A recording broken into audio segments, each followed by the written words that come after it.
거룩하신 아버지 하나님, 하나님께서 우리로 하여금 하나님 앞에 합당한 자로 부르셨습니다. 우리의 완전함 때문이 아니라 하나님의 긍휼히 여기심을 통해서 하나님 앞에 설 수 있는 생명들로 삼으셨습니다. 아버지 앞에 온전한 모습으로 설 수 있기를 원합니다. 이 시간 주께서 친히 함께 하실 때 정녕 주님이 원하시는 모습으로 부르셔서 주님 기뻐하시는 뜻대로 세우셔 아버지 하나님의 뜻을 드러낼 수 있는 복된 자들의 모습이 되기를 원합니다. 오늘 아버지 하나님, 아버지께서 저희들과 동행하시니 감사합니다. 저희들의 어리석음에도 불구하고 아버지의 기뻐하시는 길에 설 수 있도록 인도하시니 감사합니다. 하나님 항상 깨어있도록 아버지께서 주장하시고 깨어있도록 주께서 친히 인도하여 주시어서 주 앞에 서는 기뻐하는 자의 모습이 되도록 축복하옵소서. 이 시간 오직 하나님이 함께 하시며 역사하시며 주장하여 주시기를 소망하옵고 예수님의 이름으로 기도하옵나이다. 아멘. 네, 오늘 본문의 말씀을 통해서 우리가 함께 잠시 생각하고자 하는 것은 낮 시간에 잠시 제가 언급하고 넘어갔습니다. 우리가 신앙생활하는, 신앙으로 살아가는 이유, 목적이 어디 있는가라고 하는 말씀을 잠시 드렸는데, 우리가 구원을 목적으로 단순히 구원받기 위한 목적을 가지고 열심히 살아가는 사람으로 산다고 하면, 우리가 구원받은 사람으로서 이미 하나님의 은혜를 덧입은 사람들인데, 하나님께서는 이미 우리에게 구원을 허락하셨는데 우리는 그것을 목적으로 살아간다고 하면 그것은 전 합리적이지 않고 합당하지도 않다, 이렇게 볼 수가 있겠고, 또 그렇다고 하면 우리는 그리스도인으로 산다라고 하는 이 땅에서의 신분의 모습에서 무엇을 먼저 생각해야 될 것인가? 다시 말하면 우리는 구원받은 사람으로 사는 겁니다. 구원받기 위해서 살아가는 사람이 아니라 구원받은 사람으로 살아야 된다고 말이에요. 구원받은 사람으로 산다고 했을 때 우리가 이 땅에서 구원받은 사람으로서 내가 어떠한 모습이 하나님 앞에 합당한가, 나를 통해서 기뻐하시는 하나님의 모습이 과연 어떠한 것인가 라고 하는 거죠. 그러니까 하나님이 기뻐하시는 내 모습이 어떤 것일까, 그것을 우리가 단순히 종교적인 의무감과 명령에 의해서 내가 겨우 살아가는 사람이 아니라 그것을 내가 기뻐하는 사람이 된다 말이죠. 내가 하나님 앞에서 부름받은 사람으로서 내가 하나님 앞에 합당한 사람으로서 나이도록 살아가야 한다라고 하는 거죠. 그러니까 그런 의미에서 우리가 거듭난 사람으로서 하나님 앞에 서야 되는 나의 모습이 어떠한 것인가라고 하는 것을 생각해야 되는 것인데, 결국 우리는 거듭난 사람으로서 지금 우리 자신들이 무엇을 살아갈 것인가, 좀 우리말 어법에 맞지 않는 것일 수 있는데 또 생각해보면 틀린 것도 아니다 생각합니다. 우리는 무엇을 살 것인가 라고 하는 고민을 해야 돼. 무엇을 살 것인가, 우리에게 주어진 삶이 무엇이어야 되겠는가 라고 했을 때 바로 거듭난 사람으로서 하나님의 뜻을 살아가야 된다. 이게 아주 단순한 답이에요. 거듭난 사람으로서 하나님의 뜻을 살아가는 거야. 우리가 무엇을 살 것인가, 우리는 진리를 찾아서 헤매는 사람들이 아닙니다. 기독교 외에 다른 종교는 진리를 찾아서 방황하는 거예요. 진리가 어디 있는지 끊임없이 찾는 거거든요. 창조를 믿는 신앙은 진리가 하나님 안에 있단 말이에요. 그 하나님이 창조를 통해서 하나님의 뜻을 드러내셨단 말이에요. 그러니까 우리는 진리를 찾아서 방황하는 것이 아니라 이미 드러난 진리를 사는 거예요. 그것이 기본적으로 다른 개념이에요. 그러니까 여기 그런 의미에서 우리는 하나님께서 창조를 통해서 드러내신 하나님의 뜻을 믿음으로 알아서 그것을 살아가는 사람들이거든요. 그러니까 그런 의미에서 우리가 거듭난 자로서 지금 우리가 무엇을 살 것인가 라고 하는 것을 전제로 해서 오늘 이 시편 63편에 말씀하고 있는 내용을 조금 살펴보도록 하겠습니다. 먼저 제 1절 말씀에서 생각하고 있는 1절과 2절에서 표현하고 있는 것이 그렇죠. 하나님이여 주는 나의 하나님이십니다. 내가 간절히 주를 찾되 물이 없어 마르고 곤핍한 땅에서 내 영혼이 주를 갈망하며 내 육체가 주를 앙모하나이다. 내가 주의 권능과 영광을 보려 하여 이와 같이 성소에서 주를 바라보았나이다. 거듭난 사람으로서 하나님의 뜻을 산다고 했을 때 오늘 이 시편 기자가 노래하고 있는 것처럼 우리가 간절히 사모하는, 다시 말하면 이때 사모한다는 것은 단지 배고파서 단순히 보고 싶어서 이 개념을 넘어서서 모든 것을 토탈한 거예요. 내가 원하는 것, 내가 바라는 것, 그것이 과연 무엇일까? 이 시편 기자는 그렇게 노래하지요. 내가 간절히 주를 찾되 물이 없어 마르고 곰핍한 땅에서 내 영혼이 주를 갈망합니다. 오늘 우리가 가장 사모해야 될 대상이, 앙모해야 될 대상이, 여기 표현된 대로 갈망해야 되는 대상이 있다면 주님 그 자체다라고 하는 겁니다. 하지만 우리가 살아가는 현실 속에서 보면 우리가 갈망하는 것이 과연 주님이 우선순위인가라고 하는 것을 생각해 보면 항상 뒤로 밀려져 있는 거죠.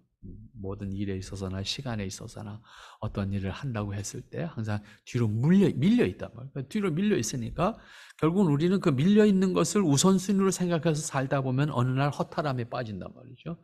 어떠한 벽에 딱 부딪혔을 때 그때서야 비로소 하나님 생각하게 되고 하나님 탓하게 되고 이제 그렇게 되는 것이죠. 결국은 인생길에서 방황하게 되는 과정을 통해서 보면 우리가 우선순위로 갈망해야 될 것이 무엇인가, 앙망함으로, 다시 말해 간절히 바라고 사모함으로 살아가야 되는 것이 무엇인가 라고 했을 때 우리가 하나님을 믿는 사람들로서 그리스도 안에서 거듭났다고 하면 우리가 앙모해야 될 대상이 하나님 자신이라고 하는 거예요. 왜냐하면 그분이 만물을 창조하시고 만유의 주 되시고 만물의 근원이시기 때문에. 이유가 간단해. 하나님이기 때문에라고 하는 어떤 우리가 복종해야 되는 대상, 섬겨야 되는 대상으로서 대상이기 때문에 그분한테만 이렇게 우리가 몸을 조아려야 된다 하는 개념이 아니라 만물의 근원이, 다시 말해 우리가 찾고 우리가 원하는 것의 근본도 다 하나님 안에 있다, 그런 얘기죠. 그러니까 그분을 사모하는 것이, 그분을 바라는 것이 사실은 모든 것을 얻는 거잖아요. 왜? 창조주시고 우리가 추구하는 가치의 근본이시기 때문에. 그러니까 여기서부터 답이 풀려져 나오면 자연스럽게 풀려져 나오는 거죠, 다. 그런데 이걸 찾지 못하고 지엽적인 것을 부지런히 찾아도 결국은 찾다가 어디 한 구석 스스로 마무리하면서 만족하는 걸 끝나는 거죠. 모든 것을 소유하는 것은 하나님을 소유하는 거란 말이에요. 그러나 부분적인 것을 찾다가 보면 그 부분적인 것에서 멈추고 마는 거죠. 그런 의미에서 우리는 좀 더 지혜롭게 찾는 것이 필요하다. 만유의 주 되시는 하나님을 찾는 것이 모든 것을 얻는 것이고 모든 것을 찾는 것이다 라고 하는 점에서 우리가 확인할 수가 있어야 될 것이고, 우리가 추구하는 절대 가치, 가장 귀한 가치도 그분 안에 있는 거예요. 결국은 그것이 2절의 노래거든요. 내가 주의 권능과 영광을 보려하여 이와 같이 성소에서 주를 바라보았나이다. 결국 우리가 가장 영광스럽게 생각하는 것도 주님 안에 있는 것이고, 그런 의미에서 그 영광을 추구한다면 주님을 추구하는 것이 영광을 소유하는 거나 같은 개념이 되는 것이잖아요. 그런데 내가 하나님을 찾지 않고 영광만을 찾는다고 하면 하나님 없는 영광이 되잖아요. 하나님 없는 영광이라고 하는 것은 하찮은 거예요. 정말로 하찮아.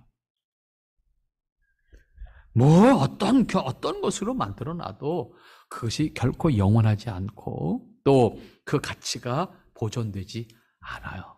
여러분들, 제가 한번 말씀드렸잖아요. 구소련이 무너졌을 때 경제적으로 굉장히 어려움을 당했잖아요. 어려움을 당하니까 그 구소련 시대의 유물들이 이제 시장 바닥에 나오는 거잖아요. 그 중에 가장 영광스러운 건데 가장 싸구려가 뭐였어요? 훈장, 메달, 옷에 주렁주렁 매달았던 훈장, 메달.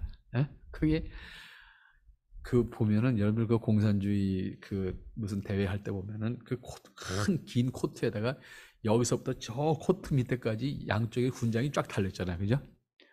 얼마나 영광스러운 거였어요. 그거 하나 받으려고 얼마나 노력을 했겠냐고요. 그런데 소련이 망하고 나서 그게 다 시장 바닥에 나오는데 얼마였어요? 1달러에서 1달러. 1달러가 중요한 거야. 훈장이 중요한 게 아니라고. 그 1달러에 나오는 걸 안 사. 그러니까 점점 싸지는 거야. 그러니까 수집가들만 이제 대부분 다 수집가 손에 이제 들어갔죠, 이게. 이런 것을 보면서 사람이 만든 영광이라는 것, 영예라는 것, 명예라는 것 과연 뭘까? 정말 1달러도 안 되는 거예요. 나중에 세상이 바뀌고 나면 아무런 가치 없는 거예요. 그런데 그 체계 속에서는 그거 하나 받으려고 목숨을 걸고 헌신하고 희생했던 거잖아요. 그런데 그게 체제가 망하고 나니까 1달러에도 안 산대. 뭐냐고 이게. 그런 의미에서 우리가 추구하는 것이 뭔가? 우리는 정말로 하나님 앞에서 하나님의 사람으로서 여러분 누구한테 드러내고 누구한테 보여주기 위해서가 아니에요. 내 스스로 하나님 앞에 하나님이 기뻐하는 나의 모습을 살겠노라고 스스로 신실하게 살아가는 것. 사람이 알아주지 않아도 하나님이 우리를 기억하시고 우리를 기뻐하신다고 하면 그것이 참으로 귀한 것 아니겠어요? 그런데 만일에 누가 주는 것을 어떤 우리 손에 잡히는 영예를 찾기 위해서 그것을 잡으려고 쫓아간다고 하면 그것 때문에 결과적으로는 부끄러움을 당하게 되고 어리석은 모습으로 내 행동을 할 수밖에 없게 되는 거지요. 적어도 그것이 나에게 전부라고 생각해서 내가 추종한다고 하면 모든 것을 잃어버리는 사람과 같은 꼴이 될 거고 말 겁니다. 그런 의미에서 우리는 하나님의 영광을 나의 영광으로, 나의 영광을 추구하는 것이 아니요 하나님의 영광을 나의 영광으로, 하나님의 기뻐하시는 것을 내 기쁨으로 소유할 수 있는 사람이 된다고 말해요. 그것을 추구하는 삶이 우리 그리스도인 거듭난 사람이 추구하는 가치가 거기에 있어야 된다고 말해요. 그렇지 않고 내가 지금 만족하는 것을 위해서 열심히 쫓아간다고 하면 어떠한 일을 통해서도 칭찬받는 결과, 다시 말해 사람들에게 박수를 받는 결과를 갖지 않은, 힘이 있을 때는 그 앞에서 다 박수 쳐요. 하지만 그것이 아닐 때는 오히려 그 박수를 받은 것 때문에 욕된 결과를 가져온다 그 말이에요. 우리가 하는 것에 대한 그 가치를 추구하면 되는 거예요. 근데 그것을 통해서 내가 그 다음에 그것을 통해서 뭔가를 얻고자 한다고 하면 그는 목적이 다른 데 있는 거잖아요. 우리 하나님을 믿는 목적도 마찬가지고 우리가 하나님의 일을 하는 것도 마찬가지예요. 하나님의 기뻐하시는 일이기 때문에 내가 하면 되는 거예요. 그 다음 단계 목적이 있다 그러면 그건 나를 위해 하는 거잖아요. 이번 총회 때 좀 여러 가지 넌센스 같은 일들이 좀 있었습니다. 제가 저한테 뭘 하나 뭐 기념펜과 뭔가를 하나 준다는 내가 그거 거부했습니다. 나 그거 받아달라고 일한 사람 아니다. 안 받아갖고 왔습니다. 갖고 와봐야 제 방에 그런 거 있나? 하나도 없습니다. 쓰레기예요. 그거 가져다 뭐 할 거예요? 언젠가 다 치워야 되는데 그 치우는 게 장난 아니에요. 만들지 마라. 그것이 목적이 아니잖아요. 그것을 위해서 내가 일한 것도 아니고. 오늘 우리는 분명히 기억해야 합니다. 우리가 살아가는 것 자체가 내 삶을 귀하게 여길 수 있어야 돼요. 내게 주어진 시간 귀하게 여길 수 있어야 돼요. 그 시간을 통해서 하나님이 기뻐하시는 나를 살아가는 거예요. 하나님이 기뻐하시는 나의 삶을 살아가는 거예요. 많고 크고 그거 중요하지 않아요. 내가 할 수 있는 것, 내가 감당할 수 있는 것, 내게 주어진 기회, 내게 주어진 역할, 그것에 충실한 거예요. 그것에 충실하면 그 다음 단계도 나에게 기회가 주어져요. 그러나 그것이 준비되지 않고 그것을 감당하지 않으면 그 다음 단계도 우리에게 주어지지 않아요. 우리가 세상에서도 그런 표현을 하잖아요. 준비된 것만큼 쓰임을 받는다, 그런 얘기를 하잖아요. 하나님의 뜻을 사는 것도 다르지 않아요. 내가 열심히 사는 것만큼 그 결과가 우리에게 주어지는 것이고, 그 열심히 주님의 뜻을 사는 것만큼 그 결과가 나에게 기쁨으로 다가오는 거예요. 때문에 오늘 우리는 하나님을 앙모하는 자, 하나님을 기뻐하는 자, 하나님의 영광을 추구하는 자로서 내가 주님을 사모하는 사람으로 살아야 되겠다라고 하는 것을 이 1절과 2절에서 다짐할 수 있으면 좋겠습니다. 그 다음 3절과 4절 말씀을 한번 봅니다. 주의 인자가 생명보다 나음으로 내 입술이 주를 찬양하리 할 것이라. 이러므로 내 평생에 주를 송축하며 주의 이름으로 인하여 내 손을 들리라. 골수와 기름진 것을 먹음과 같이 내 영혼이 만족할 것이라. 내 입이 기쁜 입술로 주를 찬송하되 내가 나의 침상에서 주를 기억하며 밤중에 주를 묵상할 때에 하오리니 주는 나의 도움이 되셨음이라. 그 다음 얼른 읽어보면 여러분들이 마음에 와 닿지요. 이 말씀에서 우리가 생각하는 것이 뭡니까? 하나님을 사모하는 사람으로서 사모하는 사람으로서 하나님의 긍휼과 자비가 내가 추구하는 그 어떤 생명의 가치보다도 귀합니다. 내가 그런 의미에서 주님을 찬양하는 것이 내가 해야 될 가장 중요한 일이고 궁극적인 일입니다. 세상을 찬양하고 사람을 찬양하고 사람이 한 것을 찬양하기는 쉽기도 하고 또 잘 만들어집니다. 잘 만들어집니다. 하지만 우리가 모든 일을 통해서 우리가 추구하는 가치가 하나님을 찬양하는 것이어야 한다. 그런 얘기가 되겠죠. 하나님을 찬양하는 것이 우리가 해야 될 일인데 우리가 또 이걸 잘못 생각하면 이런 생각, 우리가 찬양함으로써 뭘 또 얻을 거라고 생각하기 쉬워요. 조건이 아니에요. 찬양에는 조건이 없어요. 조건을 전제로 한다고 하면 그 찬양 행위가 뭐예요? 주술 행위가 되는 거예요, 다시. 조건을 전제한다고 하면 찬양하는 행위 자체가 주술이 된다고. 그런 의미에서 우리는 주술을 해서는 안 된다.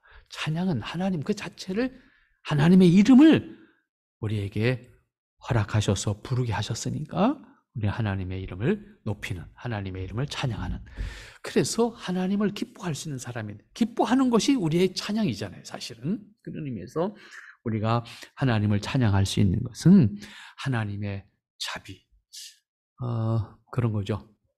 제가 늘 창조신앙을 강조하는데, 창조를 전제로 해서 사물을 보고 우리에게 주어지는 모든 현실을 보면 어느 하나가, 우리가 숨 쉬는 것까지도 은혜라고 하는 것을 고백할 수밖에 없어요.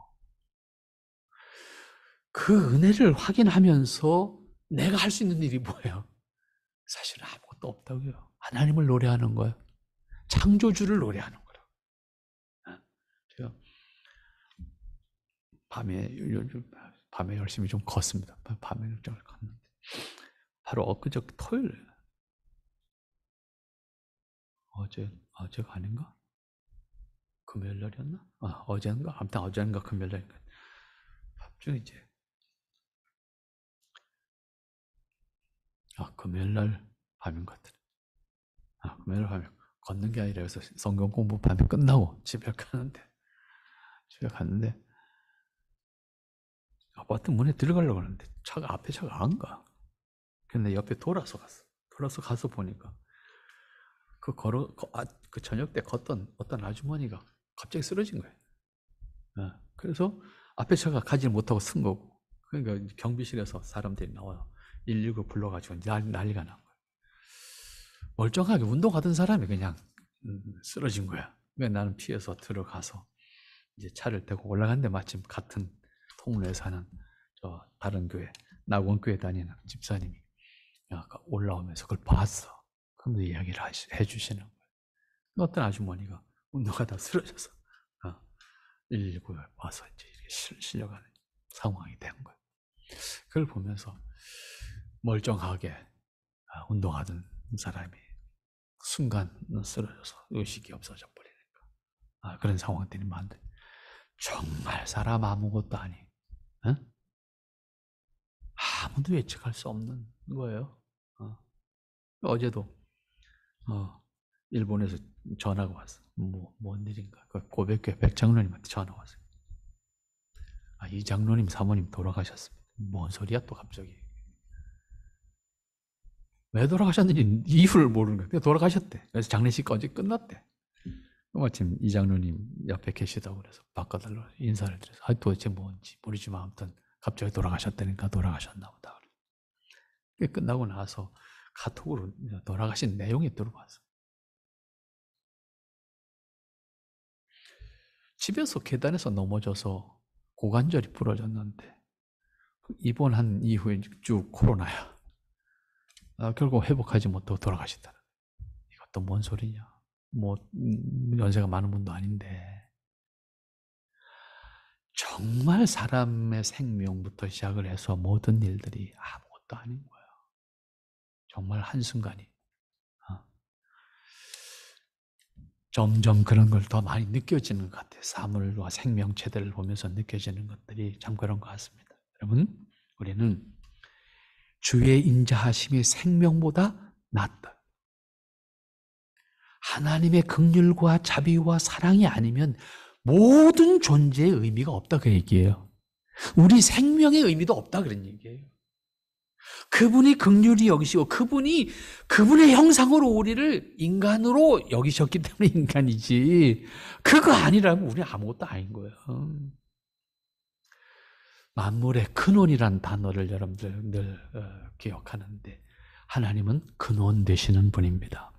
그분이 계시기에 나라고 말할 수 있는 것이고, 그분이 계시기에 내가 인간이라고 말할 수 있는 것이고, 그분이 계시기에 내가 뭔가를 한다고 말할 수 있는 것이지, 그 근원이 없어지면 내가 뭐 한다는 게 아무것도 의미가 없는 거예요. 그런 의미에서 우리는 하나님의 자비를, 여기 오늘 인자를 생명보다 낫다고 고백할 수 있고, 이것은 더 근본적으로 말하면 하나님은 생명의 근원이시라고 하는, 만물의 근원이시라고 하는 고백을 할 수 있어야 돼요. 생명과 만물의 근원이신 하나님입니다. 그 하나님이 나를 나 되게 하신 거예요.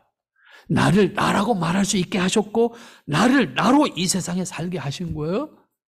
이걸 잊어버리면 그리스도인이 무슨 일을 하고 이 땅에서 뭔가를 남겼다 할지라도 그건 아무 의미가 없는 거예요.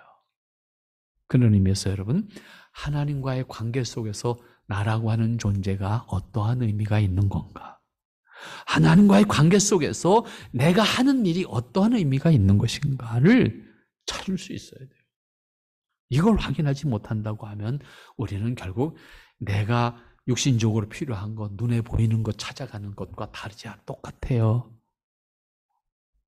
그런 의미에서 오늘 우리는 하나님의 인자를 구하면서 하나님의 인자를 찬송할 수 있는, 노래할 수 있는 자로 살아가, 그것을 기뻐하는 자로서 하나님의 이름을 온전히 노래할 수 있고, 하나님의 이름을 가장 명예롭게 생각할 수 있는 모습으로 내가 이 세상을 살아간다고 하면, 오늘 이 시편 기자가 고백하는 것처럼 6절 뭐라고 고백합니까?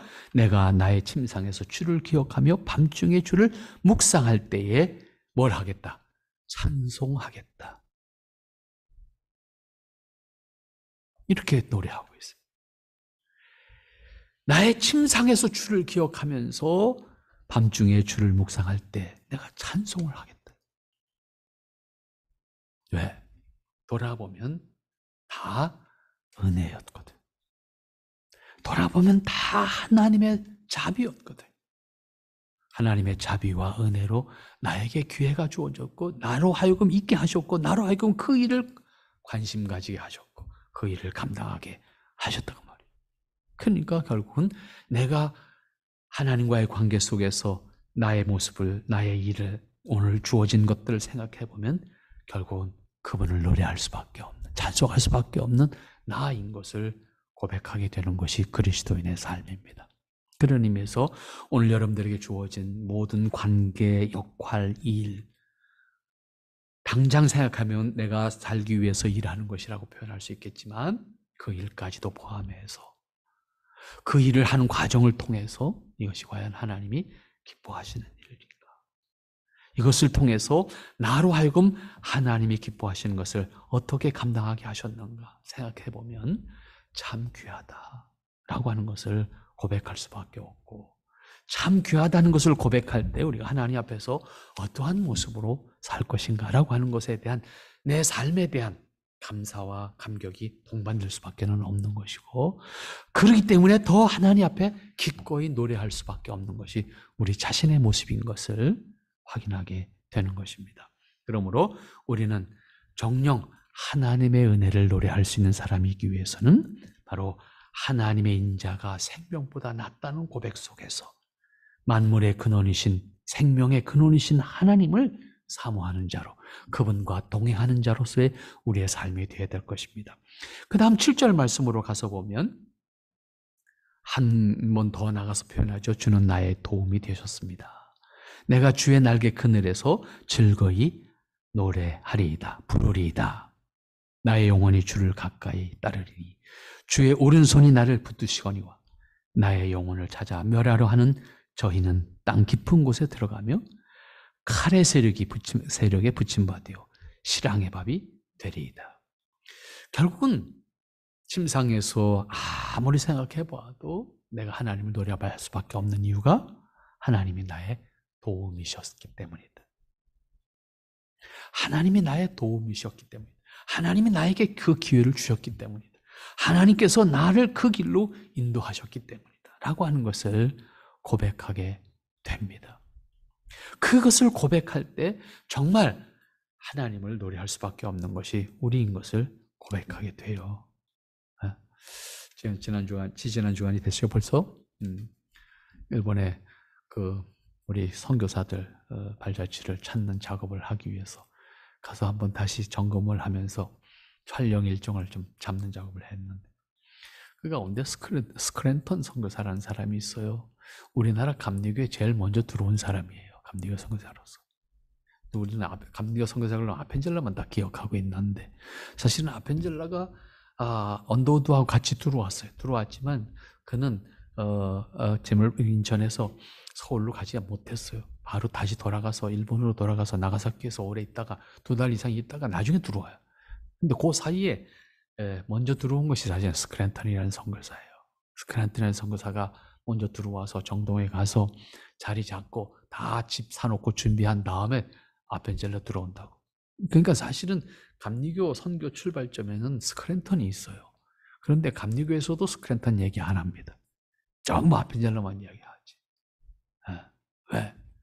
그가 마지막에 1917년에 그가 한국을 떠납니다. 떠날 때 목사직을 사표냅니다. 아예 평신도로 돌아갑니다. 우리가 흔히 말하는 목사직을 사표내고 선교사직도 사표내고 아예 자연인으로 가버려요. 그리고 고베에 가서 거기서 죽습니다. 거기서 죽는데 그가 왜 그런 삶을 선택할 수밖에 없었을까라고 하는 거예요. 그가 왜 그런 삶을 선택할 수밖에 없었을까? 그는 왜 그런 결정을 할 수밖에 없었을까?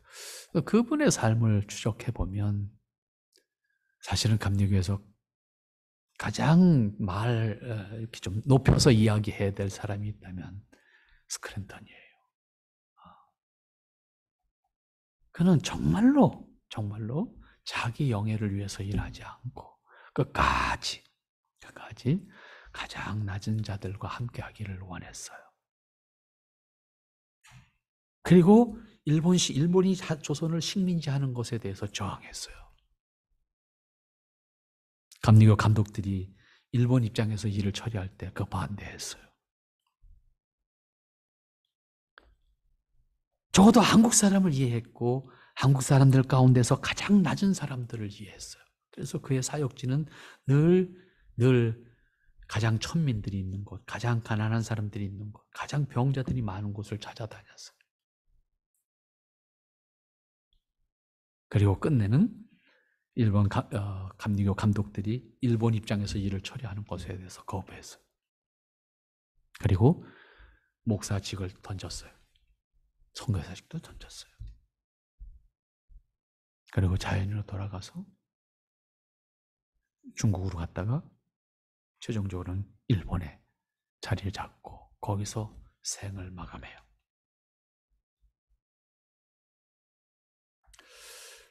의사로서 자신의 역할을 충분히 할 수 있는 사람이었고 뭐든지 할 수 있는 사람이었어요. 그런데 그는 그 모든 것을 내려놓고 떠납니다. 물론 일본에 가서 마지막 생에도 의사로서의 이 역할은 하지만 결국 그곳에서 조용히 세상을 마무리합니다. 그의 생애를 돌아보면서 이게 뭘까? 많이 생각하게 돼요. 그냥 가만히만 있어도 사람들한테 다 인정받을 텐데 왜 굳이 그런 길을 선택했을까? 라고 하는 거지. 결국은 자기 이름을 위해서 일한 것 아니었고, 자기 명예를 위해서, 자기 목적을 위해서 일한 것이 아니었고, 하나님이 기뻐하시는 것을 하기를 원했는데, 그 길이 막혔을 때 그가 선택할 수 있는 것은 그냥 돌아가는 거였어요. 자연인으로 돌아가는 것. 그리고 조용히 감리교 누구도 그를 거들떠보지 않았어요. 오히려 그를 결국 장례식을 치르는 것도 감리교가 아니었어요. 성공의 신부가 해줬어요. 그걸 찾아보면서 이분이 선택한 삶은 과연 어떤 것이었을까? 라고 하는 거죠. 오늘 우리는 굳이 어려움을 자초할 필요는 없지만 가장 중요한 것은 뭐냐면 우리가 선택하는 것이 하나님의 기뻐하시는 것인가? 라고 하는 것을 선택하는 것이 가장 중요하다. 여러분 개인의 삶도 다르지 않아요. 개인의 삶도 또 교회 안에서 일하는 것도 마찬가지예요. 항상 하나님이 기뻐하시는 것이라면 내가 무시를 당해도 괜찮고 내가 그 역할을 내가 안 하더라도 괜찮은 거예요. 내가 할 수 있는 일을 하면 되는 거예요. 내 포지션이 달라져도 내 역할을 하면 되는 거예요. 내가 할 수 있는 그 일을 협력해서 할 수 있다고 하면 내가 하면 되는 거예요. 그리고 그것으로 기뻐하면 되는 거예요. 누가 인정하지 않아도 괜찮아요. 오늘 시편 기자는 그렇게 노래합니다. 언제든지 돌아보면 다 주님의 도움이셨습니다. 라고 하는 것이었어요. 그러므로 내가 결국 주님을 가까이 할 수밖에 없습니다. 주님을 사모할 수밖에 없습니다. 항상 하나님께서 나를 지키시고 인도하시는 것이기에 내가 그곳에 있기를 원합니다. 그렇지 않다면 나를 대적하는 이들은 결국은 하나님께서 지켜서 나를 지키실 것이고 나를 대적하는 이들은 그들은 음부의 권세 아래 있게 될 것이고 실랑의 밥이 될 것입니다. 늑대의 밥이 될 것입니다. 그 얘기. 우리는 비록 사람들 앞에서 한순간 우리가 실패하는 사람처럼 보여지고 낮아지는 사람처럼 보이든지 알지라도 내가 하나님 앞에서 신실한 삶이라고 하면 그것은 낮아짐이 아닙니다. 하나님 앞에서 낮아짐과 높아지면 아무 의미가 없어요, 사실은요. 그렇잖아요. 절대자인 하나님 앞에서 인간이 높고 낮다고 하는 의미가 뭐예요? 아무것도 아니에요, 그거는. 사람끼리 볼 때는 높고 낮음의 개념이지만 하나님 보실 때는 너나 똑같은 거예요. 그 속에서 우리가 하나님 앞에 하나님을 기뻐할 수 있는 사람이라고 하면 그리고 그 기뻐함에 있어서 내 신실한 믿음의 고백이 동반되어진다고 하면 그것으로 충분하다. 그리고 하나님은 그러한 우리의 모습을 기뻐하신다라고 하는 거예요. 그러한 사실들을 우리가 다시 한번 생각해 본다고 하면 아까 소개했던 스크래튼 선교사가 모든 것을 던지고 자연인으로 돌아가서 스스로 자신의 삶을 마무리했던 그의 모습을 본다고 하면 과연 우리가 한 번쯤 생각해 볼 수 있는 것이 아닐까. 그래서 그의 무덤을 찾아갔어요. 인모의 무덤을 찾아가서 다행히 그의 무덤하고 제가 차지해야 될 무덤들이 사실 거기다 다 붙어 있어요. 붙어 있어서 무덤 처음 찾아간 건 아니지만 다시 한번 촬영하기 위한 이 일정을 잡기 위해서 PD랑 같이 공동묘지 일본의 공동묘지는 찾아가는 것도 까다로워요. 다 허가를 받아야 들어가거든요. 사진도 못 찍어요. 허가 받아 찍습니다. 그래서 이제 미리 허가를 받아 놓고 이제 들어가서 촬영 동선 좀 생각하고 이렇게 하고 왔습니다. 한국과 관련해서 참 무명에 알려지지 않는 선교사들이 많이 있습니다. 많이 있는데 아까 소개했던 스크래튼 선교사, 그 다음에 우리 교단과 관련해서는 아주 가까운 선교사 L영 선교사라고 하는 선교사 무덤이 바로 같이 거의 같은 점이 있습니다. 그 다음에 우리가 일제시대에 우리가 저항하는 교회로 끝까지 지킬 수 있도록 정신적인, 신학적인 역할을 해줬던 풀턴 선교사라는 사람이 있습니다. 풀턴 선교사의 무덤도 거기에 있습니다. 이런 분들이 사실은 우리가 의지하지 못하고 알지도 못하지만 사실은 그분들은 한국교회를 위해서 우리 한국교회가 기억도 안 해주고 있지만 그렇게 해서 하셨거든요. 그런 모습들을 찾아본다고 하면 우리가 지금 이러고 있는 것이 다 나 혼자 잘해서 한 거 아니고 우리가 스스로 우리를 완전하게 지켜내서 그랬던 거 결코 아니에요. 우리도 인식하지 못하고 기억하지도 못하지만 그분들이 끝까지 저항하면서 우리에게 기회를 주고 용기를 주고 결단력도 주고 그런 역할들을 했던 분들이 우리는 기억하지 못하지만 다 있거든요. 그러니까 결국은 오늘 우리 한국교회가 세워지고 오늘 우리의 신앙이 이렇게 되어졌다는 것 우리 스스로만의 노력으로 되어진 것 아닙니다. 우리도 모르는 사이에 우리를 위해서 정말 희생했던 사람들이 있거든요. 그런 모습을 생각하면 오늘 시편 기자가 노래하는 것처럼 7절 주는 나의 도움이셨습니다. 주는 나의 도움이셨습니다. 여러분 그 하나님을 매일 체험할 수 있기 바랍니다. 그 하나님과 늘 동행하시길 바랍니다.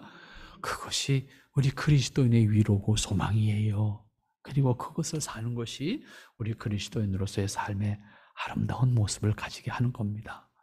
다른 거 이름 이거 따지지 말고 주님 앞에서 우리가 어떻게 살 것인가 한번 다시 생각할 수 있는 기회가 되면 좋겠습니다. 그래서 하나님이 나의 하나님이심을 고백하면서 주님의 도우심을 늘 고백하면서 하나님을 노래할 수 있는 여러분의 생애가 되기를 바랍니다. 기도합니다. 거룩하신 아버지 하나님 은혜를 감사합니다. 참 감사합니다. 돌아보면 은혜를 감사할 수밖에 없고 은혜를 노래할 수밖에 없는데 우리의 양심이, 우리의 의식이, 우리의 신앙의식이 무뎌져 있습니다. 하나님 깨어있도록 하나님께서 기회를 주시고 은혜를 주시고 용기를 주시고 성령님으로 우리를 강권해 주시옵소서. 아버지 앞에 서도록 아버지를 기뻐하도록 늘 인도해 주시기를 소망하고 예수님의 이름으로 기도하옵나이다. 아멘. 52장 찬송하면서 준비하신 헌금 드리도록